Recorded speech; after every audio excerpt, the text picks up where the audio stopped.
Bien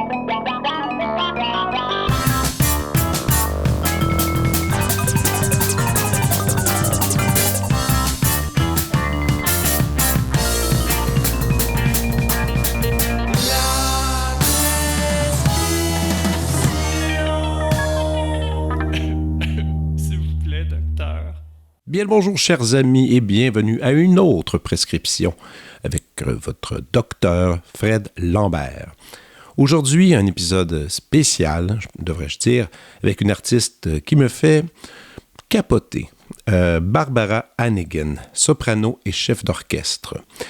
Aussi, un détail, cette conversation sera en anglais, alors soyez un peu indulgents envers mon accent et quelquefois des mauvaises liaisons, des mauvais mots utilisés. Bref, j'ai essayé de garder un peu de spontanéité dans cet échange qui était vraiment amusant, vraiment plaisant. Un peu peut-être geek pour certains, on va vraiment en détail dans certains compositeurs que nous aimons beaucoup, Courtag, John Zorn, Boulez, mais aussi on parle beaucoup du chant, de la carrière de chef d'orchestre, ça va un peu dans plein de directions, mais c'est vraiment le fun.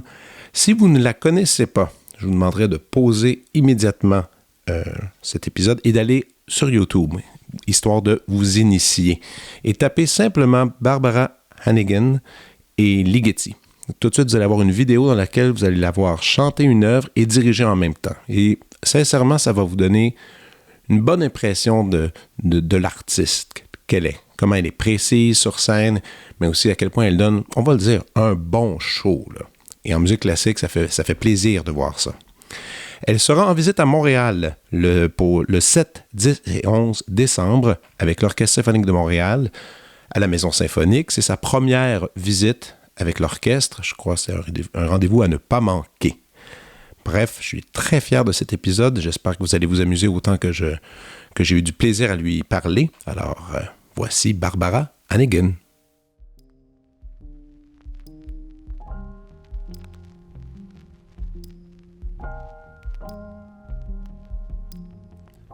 Incarnant la musique avec une sensibilité dramatique incomparable, la soprano et chef d'orchestre Barbara Hannigan est une artiste à l'avant-garde de la création. Ses collaborateurs artistiques incluent des metteurs en scène et des chefs d'orchestre tels que Simon Rattle, Sasha Waltz, Nagano, Jurowski et John Zorn. En tant que chanteuse, chef d'orchestre ou encore les deux simultanément, elle fait preuve d'un profond engagement envers la musique de notre temps et a présenté en première mondiale plus de 85 nouvelles créations. Hannigan a collaboré avec des compositeurs tels que Boulez, Dutilleux, Ligeti, Stockhausen, Dussapin et Dean. Le premier disque de Hannigan en tant que chanteuse et chef d'orchestre, Crazy Girl Crazy, sous l'étiquette Alpha Classique en 2017, lui a valu un Grammy Award 2018 pour le meilleur album vocal classique solo. Elle a été nommée membre de l'Ordre du Canada en 2016. Et au printemps 2020, elle fait paraître un disque sur Alpha Classique, La Passionne, avec des œuvres de Luigi Nono, Haydn et Grisé. En 2020, elle a lancé Momentum, Our Future Now, une initiative internationale majeure menée par des artistes de premier plan qui soutiennent leurs jeunes collègues. Elle poursuit également son travail acclamé avec l'initiative Mentorat Equilibrium Young Artist qu'elle a lancée en 2017. Tout juste lauréate d'un Ruby's Award de la Canadian Opera Company 2020, elle reçoit en 2022 le prestigieux prix Gramophone Artiste de l'année. Et aussi, pour une période de 3 ans, Barbara Hannigan sera artiste associée à l'Orchestre Symphonique de Londres. Voici ma conversation avec Barbara Hannigan.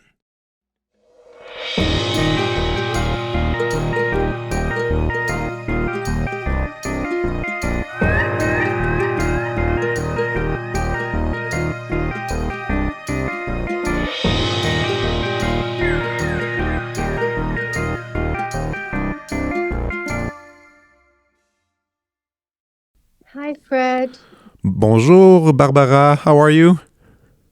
I'm okay. I have a problem with my eye, but otherwise I'm okay. Okay. Oh God, I hope it's gonna be. Yeah, you have a big schedule. I I w- have a big schedule. Yeah. yeah, how's life?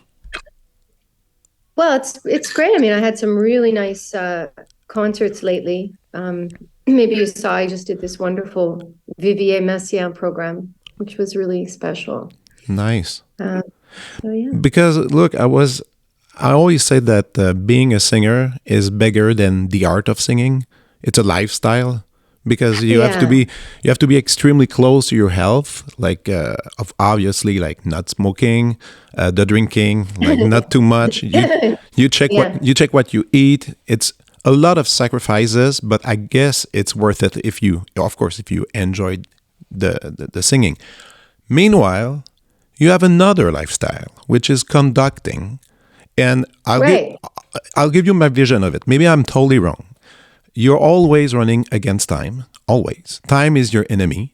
You have to make decisions quickly. Rehearsals are limited. And also a fact, more people, more problems. It's a lot of preparation. And you have to find your vision of the piece, of the music. And then you have to convince so many people in front of you to do what you have in mind. So it's a little crazy to manage. You know, Fred, you should be my therapist. You totally get it. But the You thing is, totally get it. 'Cause look, the I, only the only thing that you missed, the only thing that you missed was that in singing, one of the things you need more than anything is lots of rest and sleep.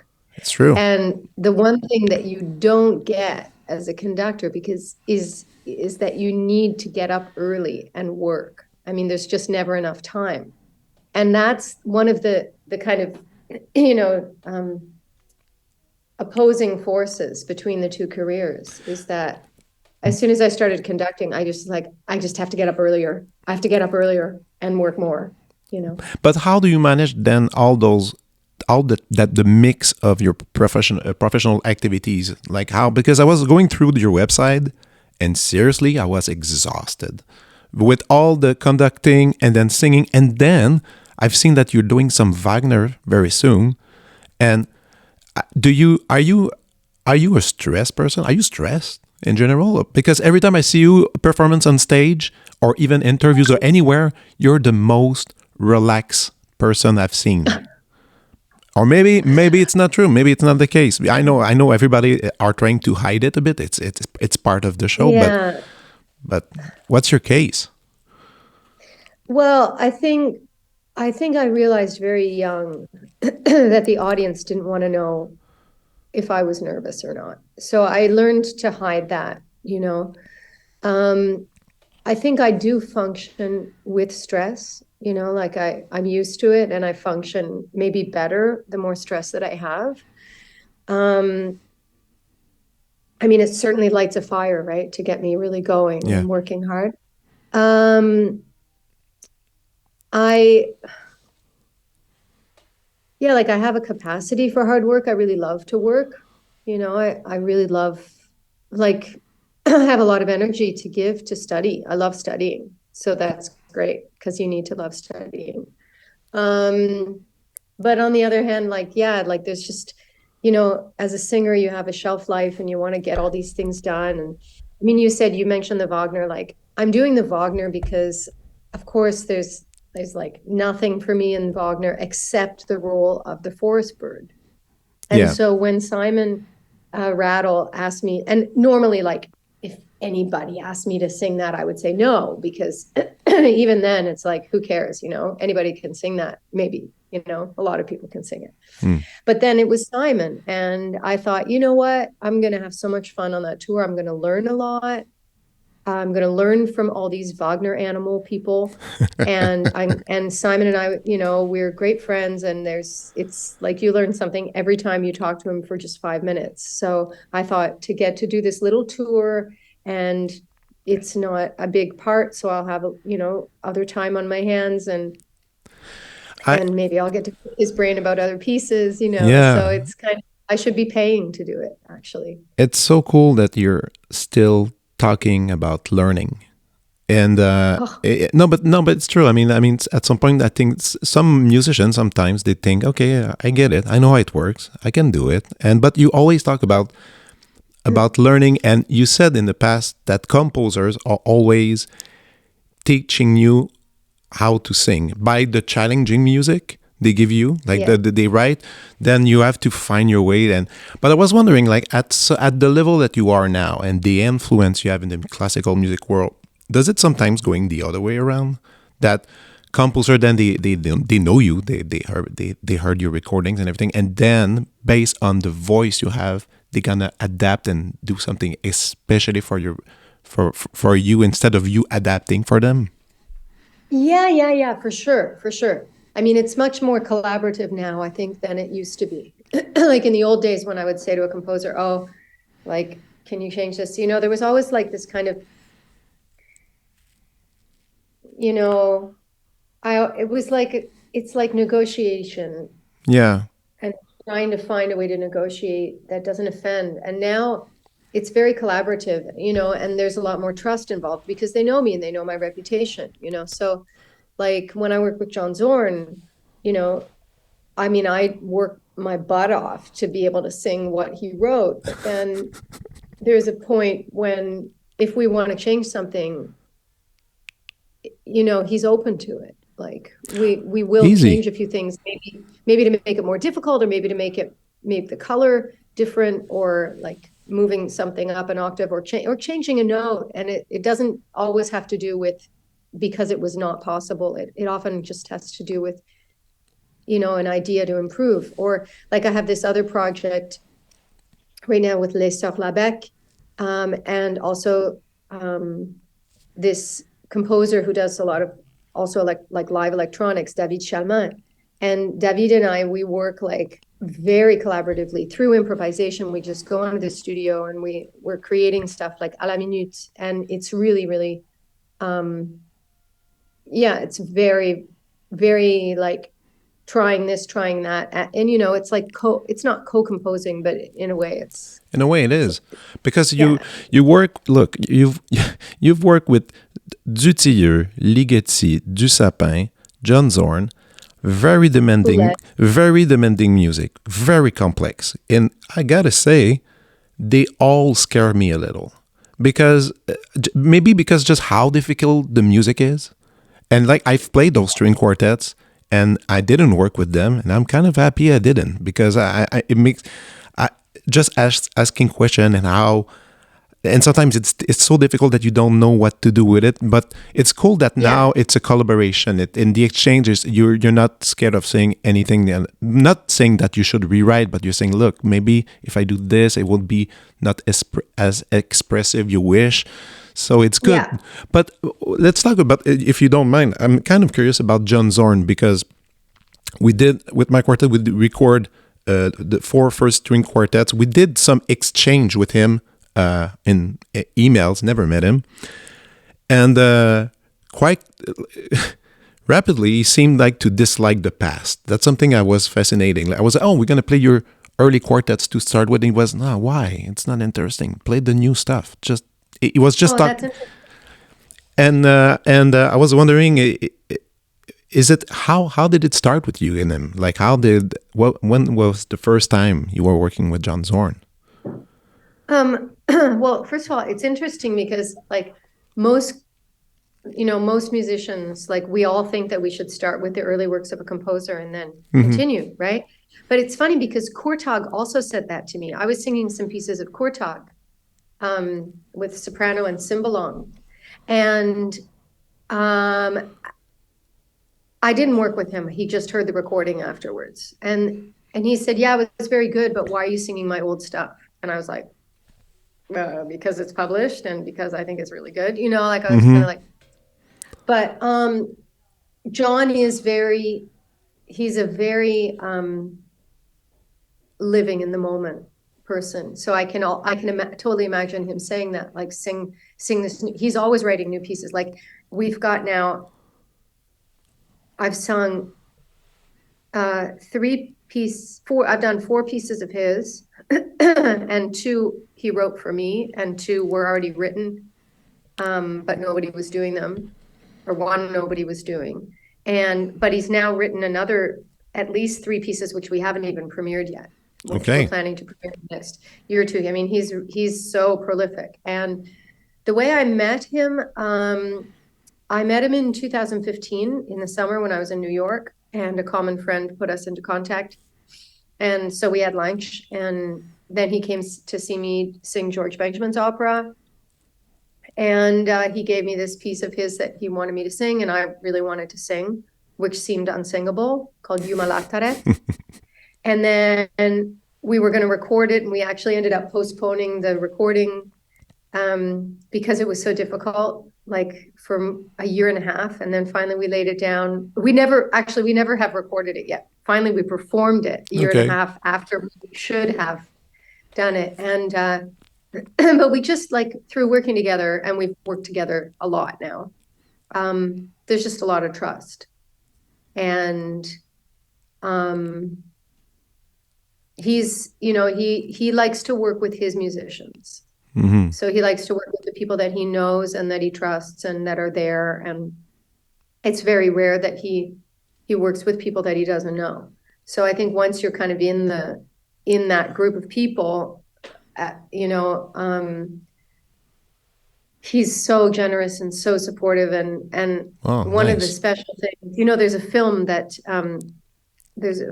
being shown, actually. I think it was shown last night in Slovenia, and it's going to be in Vienna later this week, which is all about me and John on the journey to the premiere of these. Yeah.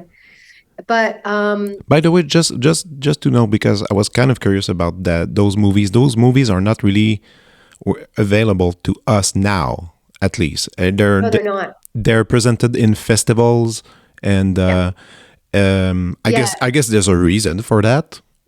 Yeah, there's a reason. So Mathieu, my love, Mathieu Avec and John have been friends for a long time, since before I knew Mathieu. Really? And before I knew John. And yeah, many years. And so John and Mathieu had worked on a piece together. Mathieu had been asked to perform a piece of John's in Paris, and that's how they met. And then they just clicked, and they ended up with this project where Mathieu was making like a one-man documentary on John and his work.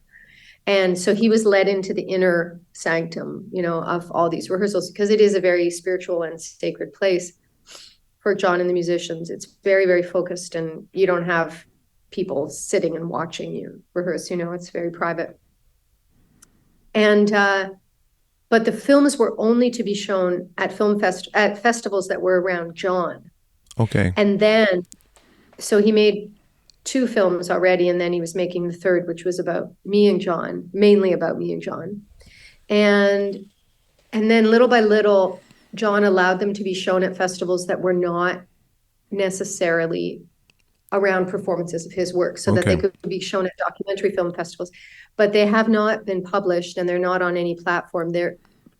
For now, they're still only being shown at festivals. And that's how they want it for the time being. Wow. That's kind of cool. I mean, it forces people. Cool. It forces people to take a shower, get dressed, and go out and see something. Yeah. That's nice. And then is he the composer you work the most with, like with new music, or is there other people with who you? John? Yeah. Is there other composers you had such a intense collaboration? Yeah, I mean, maybe John has written the most pieces for me because he's so prolific, but our relationship only started in 2015, so it's only been 7 years. Yeah. But like someone like, Gerald Barry wrote several pieces which I premiered. George Benjamin, I did the premieres of his 2 last operas. Hans Abrahamsson, of course, with Let Me Tell You, and then with The Snow Queen, which those were both written for me. So there are certain composers with whom I've spent like quite a bit of time.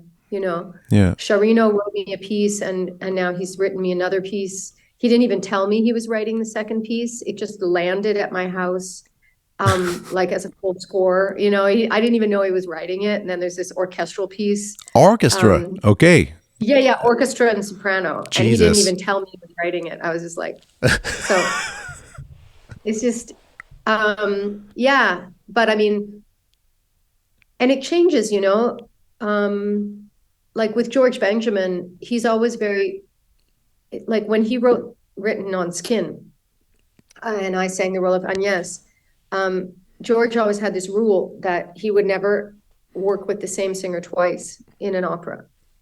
Okay. And he would never write for the same singer twice. Well, I don't know, it was just one of his own personal rules. But then he decided to write me the leading female role in Lessons in Love and Violence.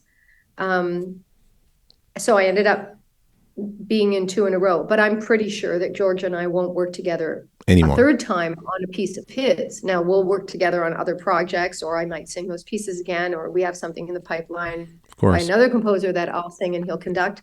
But, you know, and we're great friends. Of course. But I respect that because it keeps him fresh. If he gets stuck on me, you know, or stuck on a particular person, then it can influence his freedom. You know, yeah, of course, he's bound by what he thinks are my constraints. Whereas with John Zorn, like John Zorn is just, he's changing my life. Like you know, I'm improvised the latest piece, which I just premiered in Germany in September, called Starcatcher. So it's for me and piano, Steve Gosling on piano, and then Ches Smith on drums, and Jorge Ruder on upright bass. And Jorge and Ches are in a state of structured improvisation, and Steve and I are mainly in a state of through composed music, but I have an improvising section as well.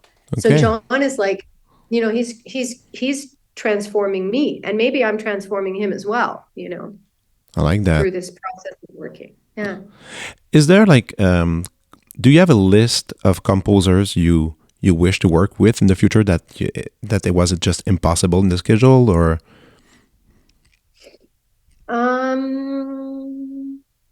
wow. I mean, I've had so many chances already, you know, like there's not that many that I haven't worked with. I mean, actually there was kind of this far off project with Gervasoni, and I never worked with him yet, and he's really cool, and haven't made that happen. There's a couple of other projects in the pipeline with composers that I'd like to work with. I wish I could have worked with Vivier personally. Of course. You know? I just really wish that I could have collaborated. And I'm singing his stuff, and I'm programming his stuff. And I know. Can we talk about it though? Like your programming is music, and let's talk about your visit in Montreal, because you're going to be performing his piece as well. You're going to be performing in Montreal 2 pieces. One solo piece from Luigi Nono called Jamila Bupacha. And and Claude Vivier, Lonely Child. Can you explain me a bit the reasons, and or also like what are those pieces for you? Well, I'll start with the Luigi Nono piece, because the Nono piece is a solo voice piece. It's like this kind of, it's got a range of 2.5 octaves just for solo voice, and it is part of a larger work of his called Canti di Vita e d'Amore. And the title, Jamila Bupacha, is the name of an Algerian woman. She was a freedom fighter, and she was arrested and, you know, tortured actually by the Algerian authorities. She was in the resistance, and her case was taken up, and she was defended and ultimately released and freed, and championed by all kinds of different people, including, you know, Simone de Beauvoir. Picasso drew her, poets wrote about her. I mean, she became a real symbol. And so Luigi Nono wrote this piece to a poem by Jesus Lopez Pacheco about her. So it's a Spanish poem. And it's just a soaring piece. It is so incredibly powerful. I didn't know anything about it until somewhere around 2007, when I was doing this Luigi Nono project with Maurizio Pollini. And Pollini asked me to learn the piece. So I ended up singing that piece as part of a larger project that I was doing with Pollini and some other musicians. And I walked out on stage all alone at La Scala and sang it. That was my debut. It was the only time I've sung at La Scala so far. But I mean, that I used to, and I was always alone on stage at Royal Festival Hall or at La Scala or in Modena or in Japan. And it was really, it became a really important piece for me. And I even sang it, like last week in Paris or 10 days ago or something. And it works. I mean, it's so powerful, and it has so many resonances, and it works in a big hall, it works in a small hall, it works outside. It's the reason why George Benjamin actually started working with me, because he heard me sing that piece and he couldn't believe it. Oh yes. Yeah. And then it's an important piece. Yeah. And then Claude Vivier, Lonely Child. Well, I mean, I was first introduced to Vivier's music when I was a student in Toronto. And this would have been around 1989, 90. Okay. And I was hearing pieces, chamber music pieces and orchestra pieces played in Toronto. And then in 1994, I was in Banff, and some singers did excerpts from Copernicus. And I couldn't believe that. It still, like, it just went straight to my heart. I wasn't singing it. I was just listening to it. And it broke my heart. And I felt like I had been chemically transformed by this composer's music. And I had never had that with any other composer to that. And then I went to Holland. And in Holland, this was around 1990, 95, 96, Reinbert de Leo, who later became my mentor and guide, he was championing Vivier's music hugely. And I went to performances and was hearing like whole evenings of works, of Vivier, like from Shiraz to the Rêve de Marco Polo and Lonely Child and Wo bist du Licht and Zipangu. And so then I was just starting to hear everything. And again, this chemical transformation feeling was happening. So finally, I sang Lonely Child for the first time somewhere around 2010, maybe 11, something around there. That was the first time I sang it.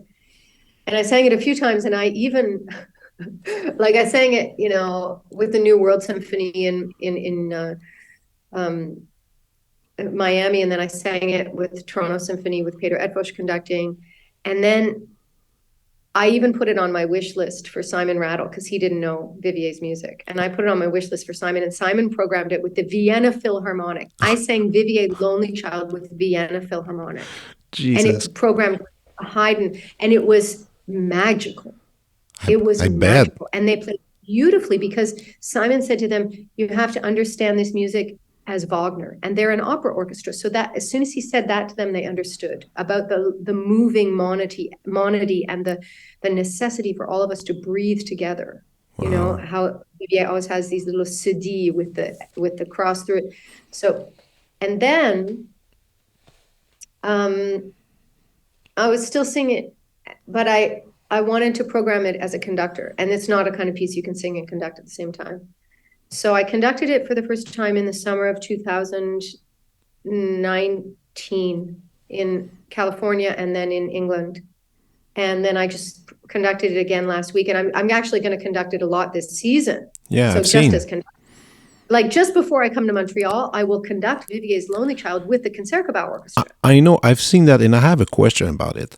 By conducting it, you are in total control of tempos, balance, everything, and you want the other singer to do well. Now you're going to be in Montreal. Montreal Symphony is great. Raphaël Pareillet is amazing. But isn't it weird for you as a performer now not touching the orchestra, like having like the baguette and telling them what to do? Because it must be weird, no? Well, you said as a conductor, I'm in total control, but I don't actually agree, because in this piece, it's the singer who's in control. Okay. And one must be so in tune with the singer and how she sings it and where she breathes. So, and it's a duet, like the singer and the conductor. And then of course, like, you know, the horn, like the instruments that you connect to at the different moments of the piece. Sometimes first violin, sometimes horn, sometimes the bassoons. You know, we all have to move together as one voice. So it's a really interconnected piece. In fact, there's no, I mean, the soprano is the soloist in the piece, but otherwise there is no soloist in the piece. We're all one body, you know, that has to breathe together. So I've never worked with Raphael. I'm super excited to work with him. I've never worked with Montreal Symphony. I'm so excited to sing with them. Your first visit with them. So I'm and this is the perfect, you know, gateway drug, right? To this, to enter into this relationship. And for me, like, I'm actually super psyched to be flipping again to sing it, you know, so close. I just think I really look forward to it very much. Of course. You know, because I'm basically, in a way, I'm singing it when I'm conducting it. I'm feeling the singing so deeply. You know, I'm moving with Aphrodite, the soloist who I always do it with. And then, so it's just like a different kind of, you know, transmission. Yeah. It's funny because people in Quebec, they don't realize how important Claude Vivier is in the music world. Because Vivier is very well respected anywhere where he's played, like in Europe. I know a lot of people programming, and it's really cool. It's really cool you are programming. Let's talk about, I'm sorry already that we're gonna talk about it, but we're gonna talk about it very quickly. Okay, your viral video about Ligeti. I know you. I know. Okay. Yeah, that was but fun. You'll see. Yeah, because there's not a single week on my social media that I have non-music friends who are posting that video, and they say, "Oh, it's so cool! It's so rad, amazing!" But so a lot of people recognizes you for that performance, the Ligeti that you are singing and the one that you are conducting as well. There's 2 recordings. But if you were able to control everybody's mind, what performance would you want to be remembered of? That's a tough question. Yeah, that's tough. I mean, the Gothenburg one where I'm conducting is a really good one. But I'm saying it doesn't have to be Ligeti. It could be anything. Anything. Yeah, anything that you wish you would be remembered of. I don't know, singing that composer or that. Or. I think it would be, well, actually, that's really hard to say because there are a few pieces that I don't think I could narrow it down to one piece. I think the Ligeti would definitely be on the list because the Ligeti has really changed people's perception of performance, you know, so I think that's very important. A piece that nobody saw me do unless they were there or they saw the live streaming was Die Soldaten by Zimmermann. And that was maybe the best production I've ever been part of. That was at the Bayerische Staatsoper in Munich, and Kirill Petrenko conducted. And that was absolutely phenomenal. Cast, team, level, everything. There you go. That's what I wanted to know. I'm gonna go check this out for sure because you can't get it because it was. I mean, there's an archival video if you can get that. I mean, not an archive. It was streamed, but I think it was only up for 30 days. Oh, damn. And then and Kirill, you know, he probably will never let it go out on DVD because there's maybe somebody sang a wrong note somewhere, you know, and but it was unbelievable. It was unbelievable. Wow. And then of course, like the other important roles for me, like Lulu, you know, super, super important. Pli Selon Pli, where there's no video. Oh, there might be a video of Pli Selon Pli with Boulez. There might be a video of us doing it somewhere. Okay, I'll check this out. But that was pretty special too. I mean, that was like, you know, so there's a few things, but it just depends like on what, you know, who's listening. And oh no, of course. but for me, like,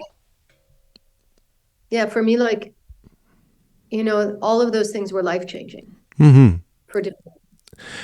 You said earlier that with Zorn you are doing some improvisation here and there. I mean, on many projects. Have you ever tried to compose? Oh, yes. How was it? I did. Probably not very good. I don't know. I mean, when I was studying in London, I had to study composition as part of the program I was in for a year there. Okay. So I did. And that was great but I wasn't studying to be a composer. It was just part of my training. And that was good because you get a feeling, you get an understanding of how lonely it is and how incredibly difficult it is and so on. I get asked that question a lot. I even get asked that question by other composers. Really? When are you going to start composing? Yeah. But it could make sense. I mean, I know many performers who are in the contemporary music world and they give it a shot. They're like, look, I've been doing so many pieces. I got ideas and they try, and it could be a good adventure. I don't know. Well, I think I'm a really good editor and I really I think when composers let me work with them, it's when they let me mess with their music, that's really great. Reinbert de Leo, who I worked with so much in my career, he always said, you have to wrench the score away from the composer as if you are stealing their baby. And, I actually said that to someone last week. I was doing a recording with the BBC concert orchestra. Bill Elliott had written the music, and I just, the first day I was being a bit too nice, and Bill was there, and I just thought, we're not going to get anywhere like this. So then I said to Bill, before we started the second day, I said, Bill, Reinbert said this to me, and I'm going to do this to you now. So just let me do my thing. And he was like, okay. And then I was just changing things and adjusting things. And then at the end, he was in tears from happiness. Yeah. Because we really, and that is a very important, you're kind of like I'm like I can be a really good editor, or you could say like a sage-femme, Yeah. I like that. You know what I mean? Yeah, of course. But do you think sometimes about, I mean, you're conducting your thing, but do you think sometimes about practicing another artistic job, like writing, a book, or even like acting? Is it something you consider? I mean, you're acting when you're doing the opera, but I'm saying not without singing, like just purely acting. Is it something that interests you, or? There are some acting projects that are filmic, okay, that are coming up, but they're still related to music. Okay. I don't want to direct, but I like to be, like, whenever I work with a director, it's very, very collaborative. I bring a lot to the table, and I prepare and I offer a lot. So writing, there are some things I like to do. I really like to write speeches. Okay. And because when I got asked to do a keynote speech, I don't know, quite a few years ago, I kind of studied, what is it to write a good speech? What makes a good speech? And I really prepared and researched a lot. And then I wrote my speech, and I thought, I'm pretty good at writing speeches. And I'm not only good at writing speeches, I'm good at delivering speeches. Because it's not only can you write the speech, but can you deliver the speech? Of course. And so I like doing that really a lot. And it's a good skill to have when you're a conductor as well. When you communicate with people, it's important. Or if you win prizes. Yeah, exactly. And you did, by the way, there's so many, I haven't said that, but bravo to all those things. I mean, there's the Gramophone Prize, then there's the artistic assistantship, we can say, like at the London Symphony. And then I think 2 days ago, Associate, 2 days ago, you won another prize for Sans Femmes Libres. Non, sans fin de culture. Sans fin de culture, pardon, ouais. Yeah. Which is another thing. I mean, you have many. Yeah. I guess you have a good shelf in your library for all those trophies and things. I have a little shelf. Yeah, I have a little shelf at my flat in Paris, where I put them all. Yeah. And but it is getting a little bit full. Exactly. It's a very small shelf. So. Let's talk about your recordings. Really enjoy your recordings. The first one I bought was the Crazy Girl Crazy. And and I followed everything you've been doing. And there's always a concept, like in the Crazy Girl Crazy, it's cool. Like the mix of pieces, the characters in the opera, like mixing that, it's cool. But these days, labels have a really hard time selling recordings. It's a problem. And they have to do sometimes strange things. I'm going to give you an example, and I'm not judging it. Lang Lang just did a recording for Dutch Gramophone where he records all the Disney music with a symphony. And then the recording is out, and we're talking about millions of downloads. That's his choice. Good enough. In your case, sometimes do you feel pressure from labels, or you are still master of all of that? You manage to do the projects you want, and that's the end of it, or are you gonna go somewhere else? I've never had a label suggest or tell me what to record ever. So anything that I've recorded has been my wish or suggestion from the Dutilleux.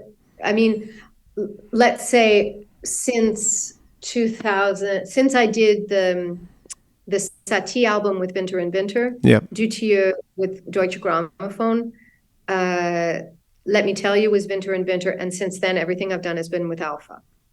Oh, and that's true. Yeah. Yeah, and when Alpha came to me, so our first album was The Crazy Girl Crazy. They gave me carte blanche, of course, and that's how it went, and that it's still how it goes. So all of this stuff, it was absolutely my wish and my joy, and I'm not going to record a Disney album. Yeah, I think so. Yeah, I guess. Probably it's not in the pipeline. No. And I mean, the cool thing with Alpha is, like, I mean, we've got some really interesting projects. I've just recorded with the Emerson Quartet, Schoenberg and Hindemith and Chausson. And, I have another recording with Bertrand Chamayou for Messiaen. And there's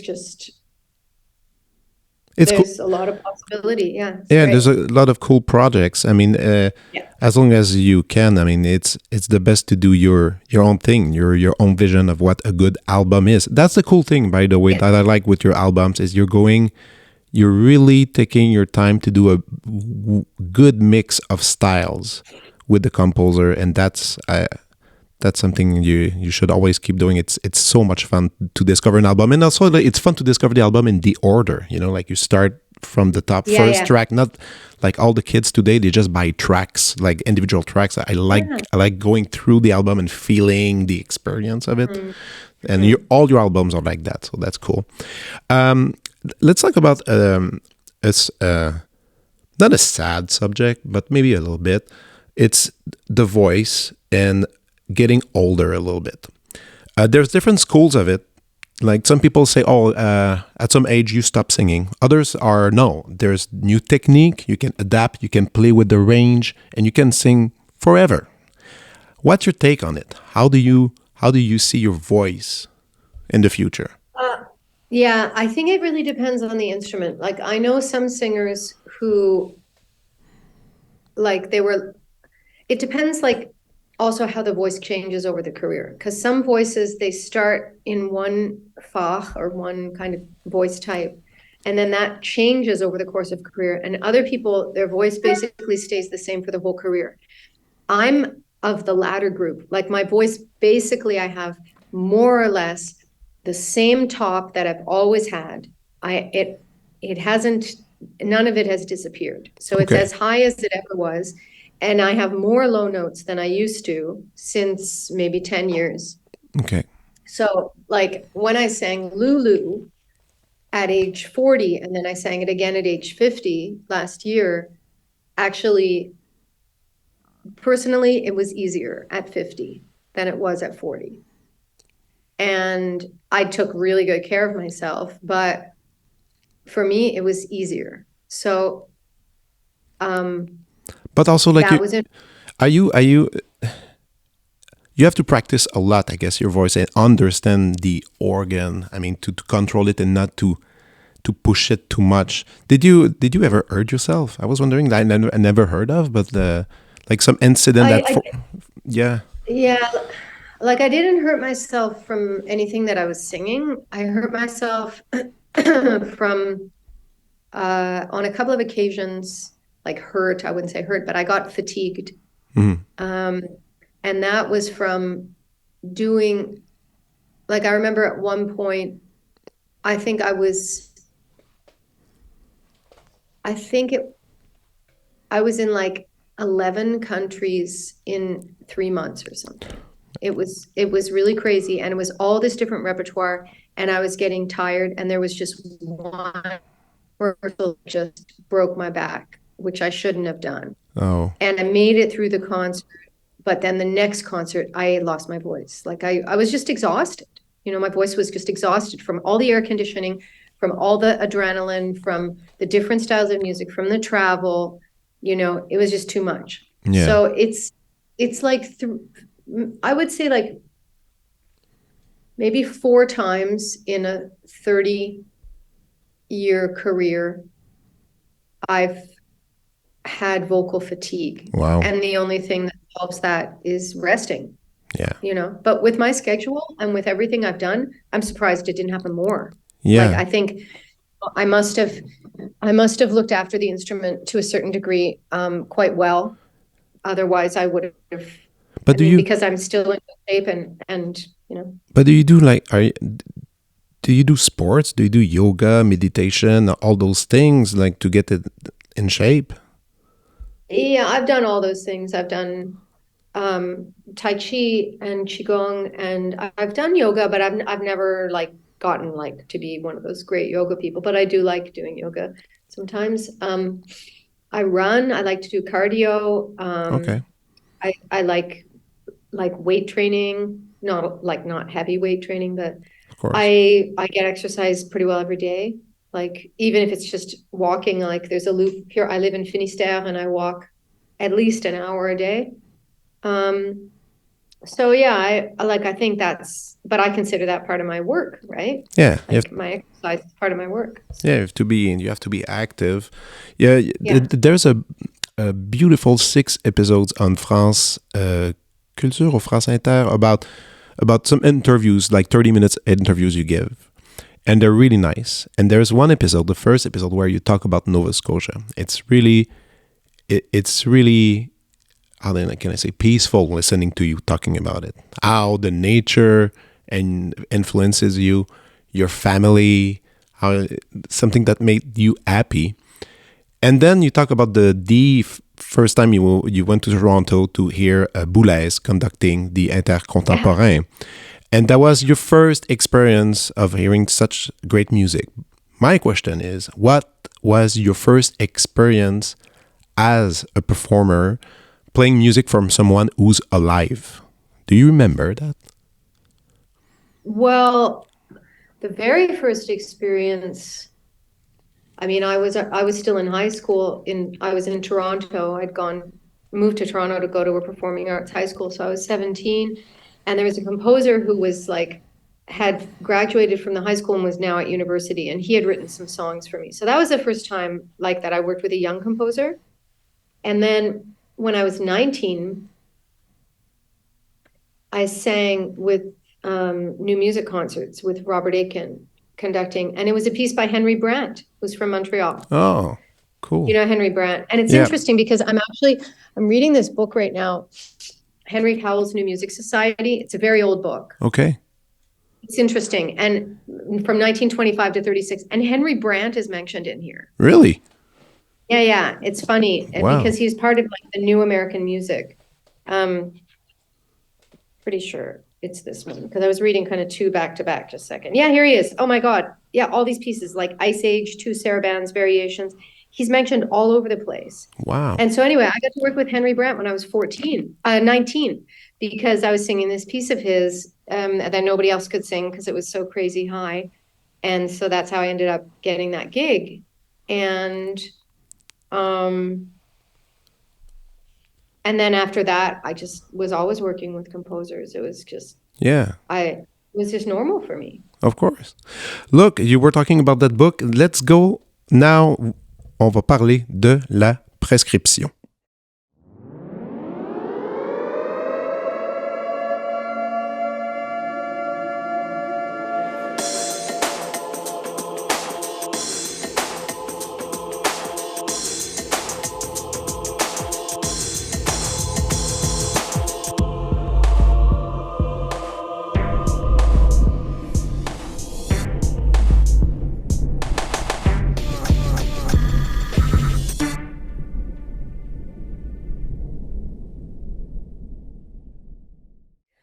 Right now, I'm quite fascinated with actually American music from the 1920s onward.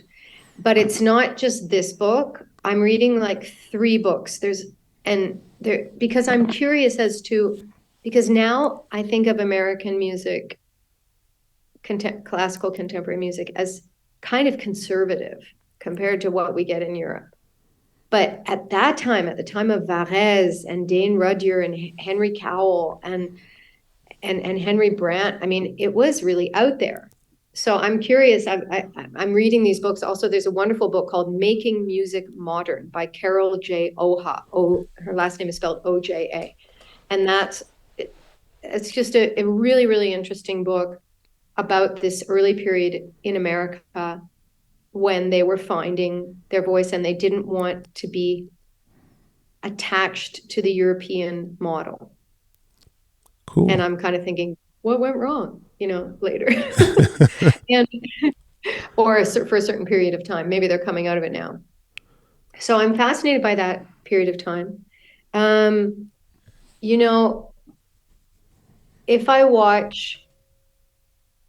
If I'm looking to like totally lighten my mind, like to watch a Netflix or something like this, then I'll watch a series. Oh, yeah. And a comedy series. I need to watch like comedy series because I need something that I can watch for 25 minutes that just makes me laugh, that has a really good script. Okay. And so, yeah. And so actually the 2 older sons of my boyfriend, they were watching this TV series called Brooklyn Nine-Nine, which is with Andy Samberg. It's pretty good. It's so good. The script is just so good. And the acting is great. And so I think I'm on season 4 or something. So every couple of days I watch an episode of that if I have time.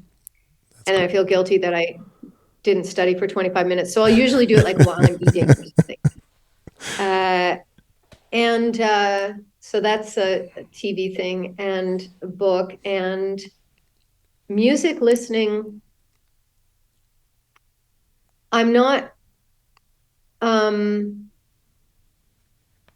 actually more into podcasts. I listen a lot to podcasts. I'm glad to hear that, because since podcasts exist, not that I listen less music, I listen music differently. When I listen to music, I sit down and in my house and I take the time to appreciate the music. But podcast is for the walking and running. Exactly. Yeah. So I'll listen to like a podcast with David Sedaris reading, or I'll listen to Desert Island Discs on the BBC, because you get a kind of biography of somebody's life through music. Or there's a really interesting podcast that's from Michael Seal, who's a conductor and a player in the Birmingham Orchestra, a violinist. And it's called A Mic on the Podium, and it's interviews with conductors. And he's now interviewed over 100 conductors. Really? And it follows the same formula, and it's really interesting. And I tell every young conductor, but not just conductors, I tell like musicians listen to this, because it would solve so many of the tensions between the conductor and orchestra if you listened to those podcasts. And if the orchestral musicians were listening and they understood a bit more what conductors are, or what some conductors are doing and thinking, and how they prepare, Wow. because it, and then he should do one with all the different instrumentalists from the orchestras as well, so that we can understand each other and not be, in these power struggles. Did you participate to that show? Yeah. Okay, so there's one episode. Very early on. I was one of the first people on it, and it was so fun to do. And then I got addicted to listening to it. Once he started publishing them, I was like, these are so great. So. Then I guess some people don't want to know those things. Like they're I want to keep the mystique, I want le mystère of the artist. But that kind of kills it. But I guess it's kind of cool in the same time, no? But it doesn't kill it, because you can never, there's still mystery. There's always mystery to be discovered. There's still, I think. So I don't think it kills anything. I think it also, it just, like I said, like it helps create a better understanding between colleagues, Yeah, I'll check this out for sure. Thanks. I didn't even know it exists. So perfect. Look, we said we would do an hour. It's time to go. Thank you so much for your time. It's so appreciated. Fred, I really enjoyed it. Yeah, it was fun. It was fun. Yeah. And I can't wait to see you in Montreal. I'll be there for sure. And you're gonna have some time off, right? You're gonna appreciate the city a little. I will. I'm gonna give a master class for the Atelier Lyrique, and I'm gonna see some family there, which is gonna be nice. And I definitely. I know your sister, of course. That's so cool. Yeah, we did some gigs together sometimes in some studio, and she's awesome. Right? Yeah, of course. It's a small world in Montreal. It's a small world. Know. Yeah. I know. No, it's gonna be nice to be there. Cool, excellent. Merci beaucoup et à très bientôt. Oui. Au revoir. À décembre. À décembre. Oui. Ciao. Okay. Merci. Bye, Fred. Bye. Thanks. Vous venez d'écouter La Prescription avec Dr Fred Lambert. À l'animation, Frédéric Lambert.